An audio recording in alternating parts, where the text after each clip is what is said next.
2 տարուց ավելի շարունակվում է դատավարությունը, բնականաբար հանրությունը ուշի-ուշով հետևում է եւ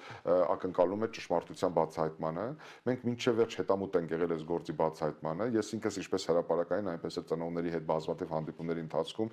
մենք ինքներս ենք այդ հարցը բարձրացրել։ Կար մի բան, որ մենք չենք արել։ Ես ամենայն պատասխանատվությամբ հայտարարում եմ դժոխք կողմը 15 ծնողները, ես իրենց հետ միասին առավելագույնս արել ենք հնարավորն ու անհնարը։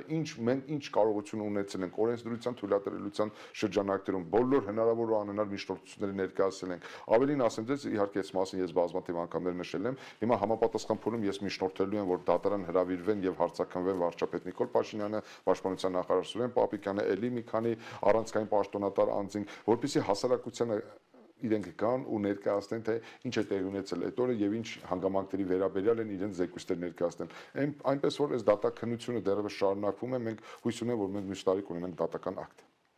Դե փառք Աստծո, որ մյուս տարի վերջապես մենք այդ ամեն ինչի վերջը կտեսնենք եւ ամենակարևորը մեղավորները կպատասխանեն։ Իհարկե, ես կարծում եմ, որ բոլոր մեղավորները ի վերջո բացահայտվելու են եւ կրելու են իրենց արժանի պատիժը, որովհետեւ 15 անմեղ զինծառայողների ողբերգական մահը չի կարող մնալ անպատիժ, անկախ դրանից ով է իրականացել, ինչպես է իրականացվել եւ ուրեմն ինչ պայմաններում է իրականացվել։ Դիտավորություն կլինի, անփութություն կլինի, դա լրիվ այլ հարց է, ամեն ոք իր արածի համար պետք է պատասխան տա։ Ընդորում խստորեն։